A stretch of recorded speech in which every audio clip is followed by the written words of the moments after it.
নমস্কাৰ মোৰ প্ৰিয় বন্ধু বান্ধৱীসকল, মান্যা কুকিং এণ্ড ইটিং চেনেললৈ সকলোকে স্বাগতম জনাইছোঁ। আৰু আজি এটা লৈ আহিছোঁ নতুন ৰেচিপি, যাৰ নাম হৈছে ভাপত দিয়া মাংস। আৰু এইটো খাবলৈ খুব টেষ্টি হয় আৰু অসমীয়া থলুৱা খানাৰ দৰে। আৰু আহকচোন মই কেনেধৰণেনো বনাওঁ চাব। আৰু এইটো বনাবলৈ খুবেই সহজ, তো আহকচোন কেনেধৰণেনো বনাওঁ চাব। আৰু তাৰ বাবে মই এইকণ চিকেন লৈছোঁ, কমকৈ লৈছোঁ চিকেন। ইয়াত দিম এতিয়া হালধি, অকণমান দিছোঁ নিমখ আৰু অকণমান দিম নেমুৰ ৰস। নেমুৰ ৰসকণ দিলে মাংসৰ সোৱাদটো অকণমান সুকীয়া হয়, গুটিটো আঁতৰাই দিছোঁ। আৰু ইয়াত দিম কেইটামান নৰসিংহৰ পাত আৰু অকণমান দিছোঁ আদা আৰু অকণমান দিছোঁ কেঁচা ধনিয়া। আৰু মই অকণ ভালদৰে সানি ল'ম। আৰু এইখিনি মই প্ৰায় 5 মিনিটমানৰ কাৰণে ঢাকি পেলাই ৰাখি দিম।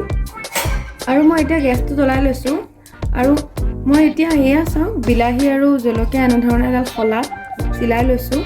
আৰু শলাডাল যদি নহয়, আপোনালোকে যেনেধৰণে ঘৰত কেতিয়াবা গেছত বস্তু পুৰে তেনেধৰণে পুৰিলেও হ'ল। আৰু এনেধৰণে মই এতিয়া অকণমান এই গেছৰ ওপৰতে গেছটো বেছিকৈ দি লৈছোঁ। এনেধৰণে ওপৰৰ পৰা শলাডাল এনেধৰণে পুৰিম। মই সম্পূৰ্ণ পুৰিবলৈ নিদিওঁ, তাৰমানে অলপ ওপৰৰ ছালটো অকণমান পুৰা পুৰা হ'লে বিলাহীটো অলপ ওপৰটো পুৰিব যেতিয়া, তেনেধৰণে মই ৰাখিম। এতিয়া মই এনেধৰণে পুৰিছোঁ। জলকীয়াকেইটা মই আগতীয়াকৈ পুৰিছোঁ, যিহেতু জলকীয়াটো সোনকালে পুৰে। আৰু জলকীয়াকেইটা পুৰা হৈ গৈছে। এতিয়া মই এইকেইটা খুলি ল'ম। আৰু এই বিলাহীকেইটা গেছৰ ওপৰত এনেধৰণে দি লৈছোঁ। আপোনালোকে জালি এখনৰ সহায়তো এইকেইটা পুৰিব পাৰে, নহ'লে জালিৰ ওপৰত থৈও এইকেইটা পুৰি ল'ব পাৰে। আৰু এই আচাৰ মই বিলাহীকেইটা এনেধৰণে পুৰি ল'লোঁ, জলকীয়াকেইটাও এনেধৰণে পুৰি লৈছোঁ। আৰু এইখিনি মই এতিয়া চাউলটো গুচাই এইখিনি পিটিকি ল'ম। আৰু এইখিনি মই এনেধৰণে পিটিকি লৈছোঁ, সম্পূৰ্ণ গুড়ি কৰি লোৱা নাই, মিহি কৰি লোৱা নাই, এনেধৰণে লৈছোঁ। আৰু এতিয়া মই এটা টিফিন বাতি ল'ম। আৰু এইটো এটা মই টিফিন বাতি লৈছোঁ। ইয়াতে এতিয়া মই সানি লোৱা মাংসখিনি ইয়াত দি দিম। আৰু ইয়াতে দি দিম এই বিলাহীখিনিও এনেধৰণে লৈছোঁ। আৰু ইয়াতে দিম এতিয়া মই অকণমান আদা নহৰু পিচি লোৱা, এইখিনিও মই ওপৰতে দি দিছোঁ, সানি লোৱা নাই। আৰু দিছোঁ অকণমান নিমখ, যিহেতু মই নিমখ কমকৈ দিছিলোঁ। আৰু ইয়াতে দি দিম এতিয়া মই অকণমান পানী মই অকণমান দিছোঁ। আৰু এইখিনি মই এতিয়া সাঁফৰ মাৰি ল'ম। সাঁফৰটো অলপ টাইটকৈ ল'ব। আৰু এনেধৰণে লৈছোঁ। আৰু এতিয়া মই এয়া চাউল লৈছোঁ কুকাৰতে, চাউলখিনি ধুই এনেধৰণে পানী দি লৈছোঁ, যেনেধৰণে আমি ভাত বনাওঁ। তো এতিয়া মই ইয়াতে দি দিম এই টিফিনটো। আৰু কুকাৰৰ সাঁফৰখন মাৰি মই যেনেধৰণে ভাত বনাওঁ তেনেধৰণে গেছত এইটো বনাই ল'ম। আৰু এয়া মই গেছত উঠাই ল'লোঁ এনেধৰণেৰে। আৰু মই এতিয়া ইয়াত 2টা চিটি আহিবলৈ দিম। আৰু আপোনালোকে মাজে মাজে চিটিটো চেক কৰিব, চিটি আহিছেনে নাই চেক কৰি থাকিব। আৰু চেক কৰাৰ পিছত 2টা চিটি আহিলে গেছটো বন্ধ কৰি দিব।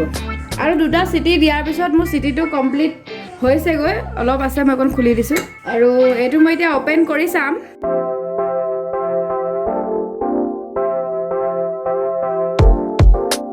এয়া চাওক কিমান ধুনীয়াকৈ হৈ গৈছে। আৰু এতিয়া মই এই বাতিটো উঠাই ল'ম, একেবাৰে কেয়াৰফুলি ল'ব, গৰম যিহেতু। মই এপাত কাটা চামুচ লৈছোঁ, ধৰিবলৈ ভাল হ'ব। আৰু এখন কাপোৰ লৈছোঁ, এইটো এনেধৰণে উঠাই লৈছোঁ। আৰু এতিয়া মই এইটো অ'পেন কৰিম। আপোনালোকে টিফিনটো হেণ্ডেল থকা ল'ব, নহ'লেও হ'ব, কিন্তু টিফিনটো চাব। আৰু মই এতিয়া এইটো এনেকৈ খুলি ল'ম, সাৱধানেৰে খুলিব লাগিব। আৰু এইয়া চাওক ইমান ধুনীয়াকৈ হৈছে। আৰু এয়া চাওক ইমান ধুনীয়াকৈ হৈছে, মাংসখিনিও ইমান ধুনীয়াকৈ সিজিছে। এয়া দেখিছেনে ইমান ধুনীয়া হৈছে। আৰু একেবাৰে সহজ নহয়নে? আপোনালোকে কেতিয়াবা মাংস আনি 2-3টা বিধেৰে 2-3টা জুতিৰে মাংসখিনি খাব পাৰে। আৰু এয়া মই মাংস অকণমানেই লৈছিলোঁ। আৰু ভাতখিনিৰ লগতে মাংসও হয়, ইমান সহজ বনাবলৈ আৰু কম সময়তে হয়। আপোনালোকে ঘৰত এনেধৰণে বনাই চাব। আৰু ইমান সোনকালে হৈছে দেখিছেনে? আৰু খায়ো বৰ ভাল লাগে। আৰু একেবাৰে আমাৰ অসমীয়া থলুৱা মাংসৰ গতে ভাপত দিয়া মাংস। তো আপোনালোকে ভিডিঅ'টো শেষলৈকে চাব। আৰু কেনেকুৱা পালে মোক জনাব কমেণ্ট কৰি।